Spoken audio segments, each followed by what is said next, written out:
네, 목요일마다 만나는 그 분이 계시죠. 네. 기다려 계셨을 것 같습니다. 지금 이재명 후보 캠프 총괄 특보단장을 맡고 있는 안민석 민주당 의원 연결되어 있습니다. 안녕하십니까, 의원님? 네, 반갑습니다. 네, 반갑습니다. 자, 먼저 바로 저희가 주제로 들어가 볼게요. 그래도 주말에 있었던 이 호남 경선 결과에 대해서 말씀을 좀 들어봐야 될 것 같은데요. 이 결과 좀 어떻게 분석하셨습니까? 아, 참, 민심이 네. 천심이라고는 하지만, 음, 민심이 매직이다. 민심이 매직이다. 왜냐하면은, 이낙연 후보의 면을 세워줬어요. 음, 그러면서 끝까지 네. 경선 레이스를, 하는 그런 또 아, 동기부여가 또 생긴 거거든요. 네. 이제 경선이 흥행이 중요하지 않겠습니까? 그렇죠. 그런 면도 네, 그래서 있죠. 이제 전남에서는 이낙연 후보의 면을 세워줬고, 네. 또 반면에 전북은 뭐 또 가차없이 민심을 또 반영한 그런 이제 결과였고, 대장동 이것이 네. 어떤 영향을 미칠까가 관전 음, 포인트 중에 하나였는데, 그렇습니다. 오히려 우리 당 지지자들을 결집시킨 그런 효과가 조금 있지 않았나, 오히려, 그런 좀 생각이 들고요. 예. 에, 전체적으로는 호남이 전략적 선택을 했다. 음, 예상했듯이 네. 보다 경쟁력 있고 본선 경쟁력 있고 이길 수 있는 후보를 음, 호남에서는 이재명을 선택을 했다. 네. 그리고 이낙연, 이재명 중에서 개혁적인 후보는 이재명이다. 네. 이걸 이제 이번 호남 민심이 음, 보여준 선거라고 봅니다.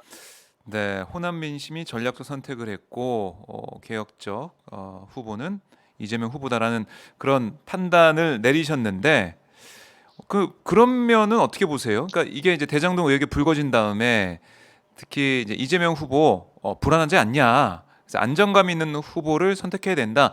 이런 얘기도 좀 들리긴 했었는데 이런 부분들이 이번 호남 경선에서는 드러나지 않았다라고 보시는 건가요? 그렇지는 않고요. 네, 대선이라는 판에서는 소위 말하는 시대 정신이라는 게 있지 않겠습니까? 네, 에, 저는 그렇게 봅니다. 이낙연 후보께서는 컨텐츠도 좋으시고 이력도 아주 탁월하시고 음, 여러 가지 장점이 많으신 분인데 이분은 말하자면 평화 시기에 필요한 그런 리더십, 그런 지도자라고 아, 국민들이 보는 거죠. 예, 에, 그러나 지금은 전시지 않습니까? 음, 이 전시, 코로나 전시에서는 세상의 이 답답한 분위기를 치고 나갈 수 있는 네, 돌파하면서 뭔가 국민들의 답답한 이 마음을 뻥 뚫어줄 수 있는 음, 그런 지도자를 원하는 것이죠. 네, 그렇기 때문에 어, 이재명 후보의 지금 선전이 이어지고 있는 것이고요. 음. 물론 이재명 후보에게 부족한 그런 부분은 앞으로 이제 계속 채워 나가야 될 그런 숙제라고 음, 봅니다. 알겠습니다. 자, 아니면 호남 경선은 이 정도로 얘기를 좀 해보고 내일 이제 금요일에 제주, 토요일에 부울경, 일요일에 인천, 그리고 또 2차 선거인단 투표까지. 그래서 이번 주가 2차 슈퍼 위크인데 어떻게 결과 좀 예상하고 계십니까? 무난하게 가반을 넘을 수 있을 거라고 보고요. 네, 조심스럽게 전망하면은 네, 어, 지금까지 나왔던 득표 중에서 가장 좀 높지 않을까, 즉 어, 55%를 넘어서는 네, 그런 결과를 얻지 않을까 싶어요. 음, 왜냐하면은 이미 이제 지난 호남 경선을 계기로 해서 네, 이제 실질적인 마무리 가고 있거든요. 그러면 음, 이제 쏠림 현상이 나타나게 될 겁니다. 이 네, 전체 이번 주말 슈퍼윗 경선인들까지 합해서 음, 한 200만 명의 선거인단이거든요. 네. 이 정도면은 민심하고 일치하는 결과가 나올 거라고 봅니다. 음. 과거에는 이 민심이 당심을 쫓았지만은 네. 최근에는 당심이 민심을 쫓아가거든요. 음. 그래서 민주당 후보는 이재명이라는 대세를 확인하면서도 네. 이제 보다 안정적인 음. 표를 이재명에서 주지 않을까. 음. 그러면 그 범위가 한 55%는 넘어서지 않을까. 네. 이렇게 조심스럽게 음. 전망을 해봅니다. 알겠습니다. 뭐 투표 결과가 이번 주 일요일까지 해서 다 쭉 나오니까요. 지켜보도록 하고. 자, 이 대장동 관련된 파장 점점 커지고 있는 분위기고 이제 검찰에서도 어제 압수수색을 통해서 여러 자료를 화천대유나 뭐 관련자들 자료 확보했고 또 오늘 조간에 다 보도된 걸 보면 이 정모 회계사가 자신이 녹취한 거, 그러니까 유동규 씨와 이 남욱 변호사 얘기를 포함해서 뭐 김만배 씨 얘기 포함해서 뭐 녹취한 그런 걸 검찰에 제출했다. 뭐 이런 얘기가 나오면서 검찰 수사가 활기를 띨 거다 이런 예상도 나오고 있는데 지금 전개되고 있는 모습들은 어떻게 뭐 총괄 평가하시는 건 어떻게 보고 계십니까? 네. 뭐 지금까지 몸통이 드러나지 않은 거죠. 음, 뭐 가령 곽상도 아들에게 준 50억 이것이 네, 뭐 국민들 특히 청년들의 가슴에 불을 지르고 있지만 네, 이거 역시도 몸통이 아닐 거라고 보고요. 음, 그리고 몸통과 연결된 그런 꼬리 정도는 되겠죠.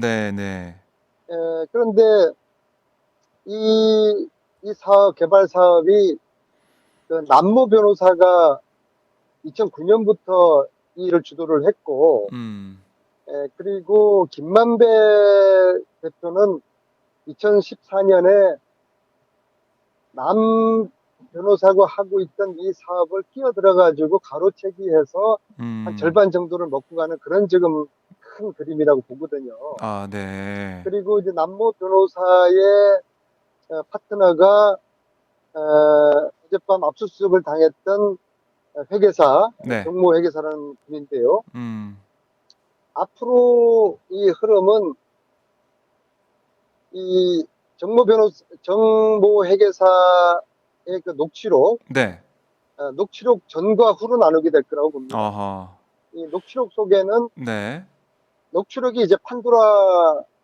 될 거라고 보고요. 이 음, 판도라 속에 몸통이 숨어 있을 거라고 봅니다. 아, 녹취록이 중요하다. 그래서 음, 네네. 그래서 네, 어, 이 몸통의 실체가 뭐 이런저런 지금 뭐 추측들은 있지만요. 네, 뭐이 수사를 아주 엄정하고 신속하게 해야죠. 음, 그리고 뭐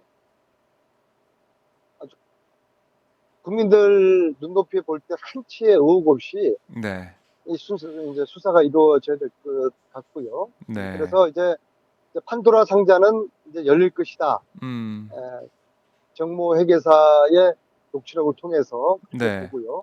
네.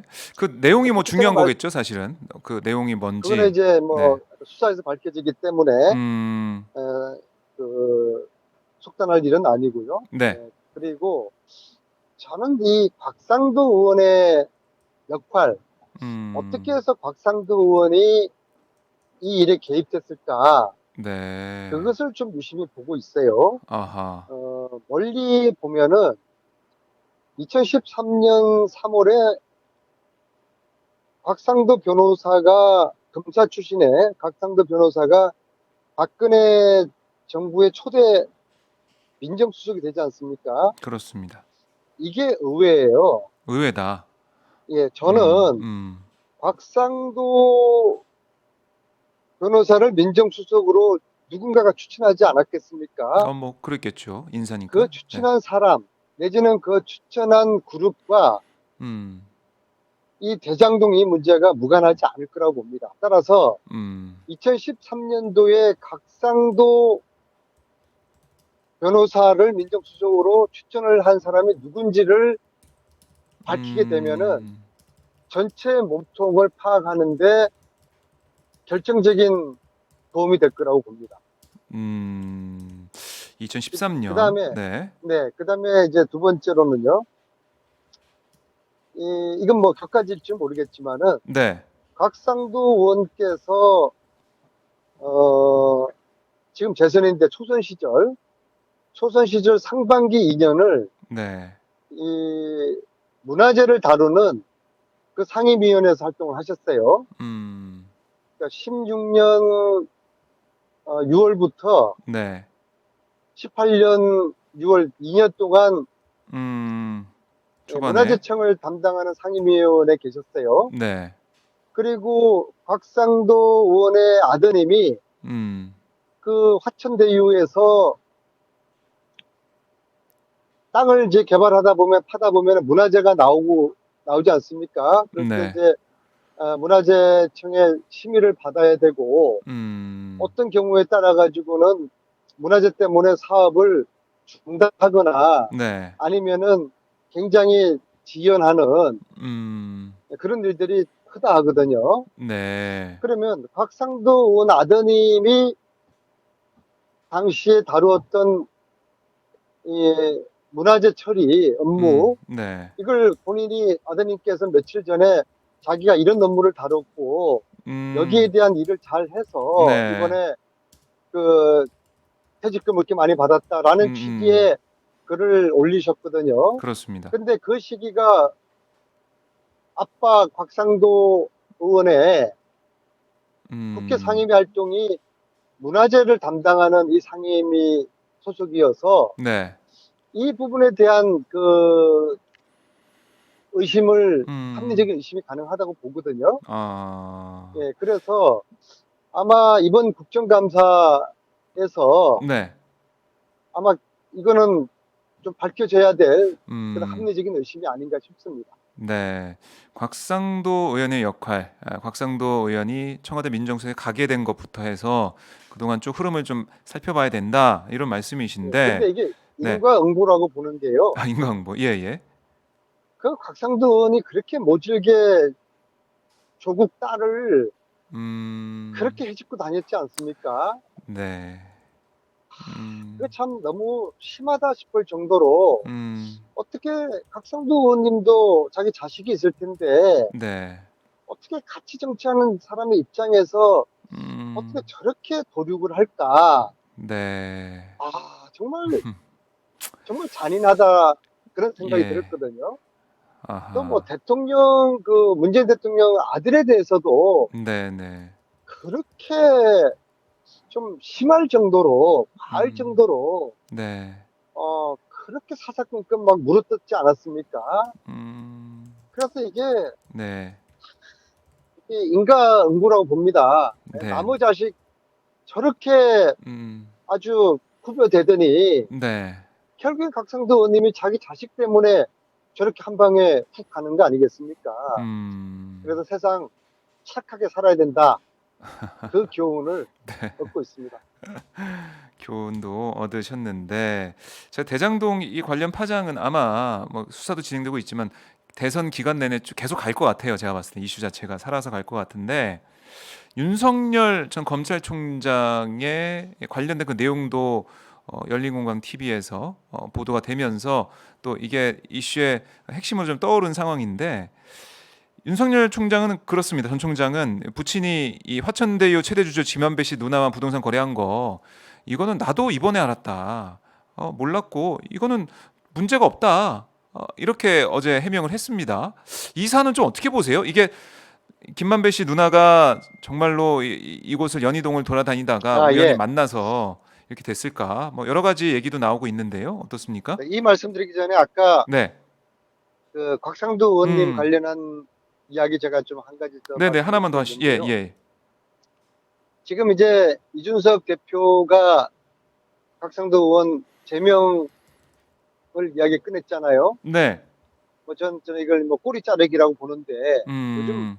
국민의힘에서 뭐 윤희숙도 그렇고 꼬리 자르기 이 새로운 또 이 전법을 구사를 잘해요. 그런가요? 그런데 예. 여기 대해서 이제 저희 민주당 일각에서도 그래, 제명시켜야 된다, 이렇게 요구하지 음, 않습니까? 네, 그리고 실질적으로 여야가 합의하면은, 국회법에 의해서 제명이 가능해요. 그렇죠. 그런데 저는 네, 제명 전에 해야 될 게 있다고 봅니다. 뭐가 있나요?